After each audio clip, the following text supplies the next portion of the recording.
श्री जी channel में आपका स्वागत है। श्री जी चैनल को सब्सक्राइब कीजिए और प्रेस कीजिए इस बेल आइकन को ताकि आपको मिल सके हमारे अपडेट सबसे पहले। आज हम बात करेंगे वैष्णो देवी मंदिर की। वैष्णो देवी का विश्व प्रसिद्ध और प्राचीन मंदिर भारतीय राज्य जम्मू और कश्मीर के जम्मू क्षेत्र में कटरा नगर के समीप की पहाड़ियों पर स्थित है। इन पहाड़ियों को त्रिकुटा पहाड़ी कहते हैं।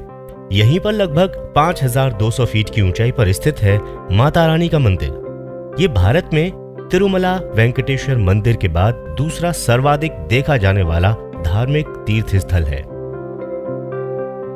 हालांकि ज्यादातर लोग वैष्णो देवी मंदिर के बारे में अच्छी तरीके से जानते हैं, लेकिन आज हम आपको कुछ विस्तृत जानकारी दे रहे हैं। त्रिकुटा की पहाड़ियों पर स्थित एक गुफा में माता वैष्णो देवी की स्वयंभू 3 मूर्तियां हैं। देवी काली दाएं में, सरस्वती बाएं में और लक्ष्मी मध्य में स्थित है। ये पिंडी के रूप में गुफा में विराजमान है।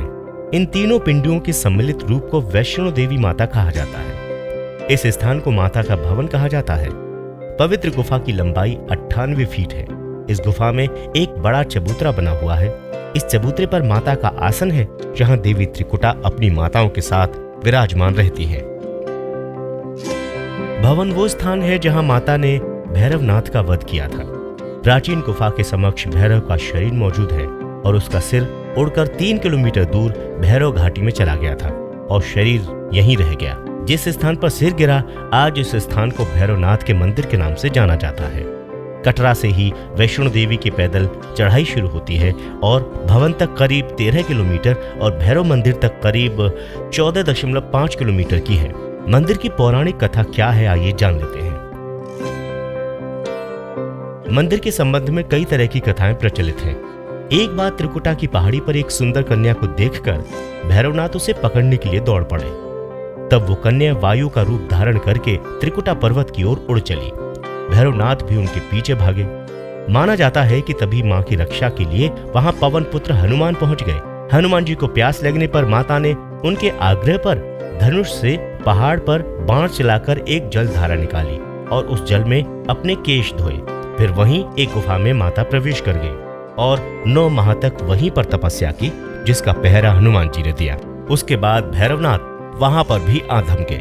उस दौरान एक साधु ने भैरवनाथ से कहा था कि तू जिसे एक कन्या समझ रहा है वो आदि शक्ति जगदम्बा है, इसलिए उस महाशक्ति का पीछा छोड़ दे अगर तुझे अपने प्राण प्यारे हैं तो। भैरवनाथ ने साधु की बात नहीं मानी। तब माता गुफा की दूसरी ओर से मार्ग बनाकर बाहर निकल गई। वो गुफा आज भी अर्धकुमारी या आदि कुमारी या गर्भजून के नाम से प्रसिद्ध है। अर्धकुमारी के पहले माता की चरण पादुका भी है। ये वो स्थान है जहां माता ने भागते भागते मुड़कर भैरवनाथ को देखा था। अंत में गुफा से बाहर निकलकर कन्या ने देवी का रूप धारण किया और भैरवनाथ को वापस जाने के लिए कहा, लेकिन भैरवनाथ नहीं माने और गुफा में प्रवेश करने लगे। ये देखकर माता की गुफा पर पहरा दे रहे हनुमान जी ने उन्हें युद्ध के लिए ललकारा और दोनों का युद्ध हुआ। युद्ध का कोई अंत नहीं देखकर माता वैष्णवी ने महाकाली का रूप धारण किया और भैरवनाथ का वध कर दिया। कहा जाता है कि अपने वध के बाद भैरवनाथ को अपनी भूल का पश्चाताप हुआ और उसने मां से क्षमा दान की भीख मांगी। माता वैष्णो देवी जानती थीं कि उन पर हमला करने के पीछे भैरव की प्रमुख मंशा मोक्ष प्राप्ति ही थी। तब उन्होंने न केवल भैरव को पुनर्जन्म के चक्र से मुक्ति प्रदान की, बल्कि उसे वरदान देते हुए कहा कि मेरे दर्शन तब तक पूरे नहीं माने जाएंगे जब तक भक्त मेरे बाद तुम्हारे दर्शन नहीं करेंगे। आइए अब जानते हैं मंदिर की कथा। उपरोक्त कथा को वैष्णो देवी के भक्त श्रीधर से जोड़कर भी देखा जाता है। 700 वर्ष से भी अधिक समय पहले कटरा से कुछ दूरी पर स्थित हंसाली गांव में मां वैष्णवी के परम भक्त श्रीधर रहते थे। वे निसंतान और गरीब थे, लेकिन वो सोचा करते थे कि एक दिन वे माता का भंडारा जरूर करेंगे। एक दिन श्रीधर ने आसपास के सभी गांव वालों को प्रसाद ग्रहण करने का न्योता दिया और भंडारे वाले दिन श्रीधर अनुरोध करते हुए सभी के घर बारी बारी गए ताकि उन्हें खाना बनाने की सामग्री मिले और वो खाना बनाकर मेहमानों को भंडारा खिला सके। जितने लोगों ने उनकी मदद की वो काफी नहीं था पूरा भंडारा करने के लिए। भंडारे के एक दिन पहले श्रीधर एक पल के लिए भी नहीं सो पा रहे थे।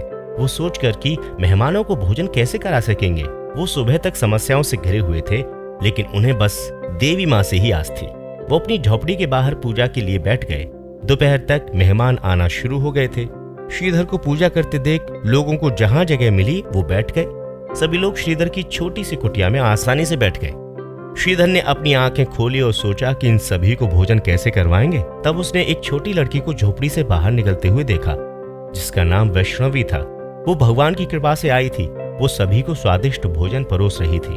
भंडारा बहुत अच्छी तरह से संपन्न हो गया।